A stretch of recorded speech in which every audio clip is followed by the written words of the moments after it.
émotion et honneur que je reçois cette distinction, à la fois privilège et responsabilité. Je remercie le ministère de la Condition féminine et des droits de la femme, ainsi que toute l'équipe gouvernementale pour cette initiative qui reconnaît le potentiel et l'impact de la jeunesse haïtienne. Je voudrais également saluer une autre fierté nationale, Abigail Alexandre.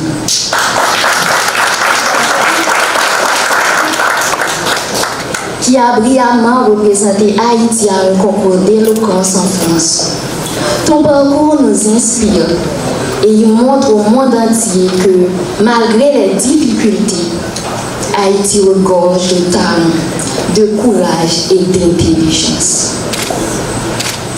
Mon parcours à House of Challenge n'a pas été seulement une compétition, c'était une mission.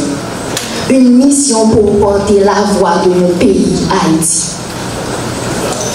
Car Haïti n'est pas un pays comme les autres. C'est une terre qui a vu ses ancêtres se lever contre l'impossible. Une terre où des hommes et des femmes ont choisi la liberté plutôt que la soumission, la dignité plutôt que la peur. Nos ancêtres n'avaient ni richesse, ni armées puissantes. Mais il avait quelque chose de plus fort, le courage. Le courage de croire que le peuple noir pouvait être libre. Et ils ont gagné. Alors aujourd'hui, je vous pose une question. Qu'allons-nous faire de cet héritage?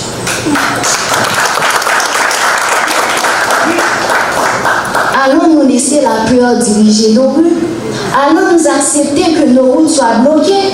Que nos enfants vivent dans l'insécurité, que notre peuple perde espoir, ou allons-nous, comme nos ancêtres, trouver le courage d'agir? Mesdames, messieurs, le peuple haïtien ne demande pas l'impossible, il demande la paix, il demande la sécurité, il demande le pouvoir de circuler librement, vivre dignement, voter librement. Aujourd'hui, je vous appelle non seulement comme autorité, mais comme héritier de cette nation courageuse. Et le courage de décider, et le courage de protéger, et le courage de ramener la paix. Parce que chaque jour qui passe sans action est un jour de trop pour le peuple haïtien. Moi, je suis jeune, mais ma voix porte l'histoire de tout un peuple. Et cette voix vous dit aujourd'hui, Haïti mérite mieux. Haïti peut se relever, mais Haïti a besoin de vous. Je sais avec conviction et je le redis, un jour il y aura la liberté en Haïti. Un jour il y aura la paix en Haïti.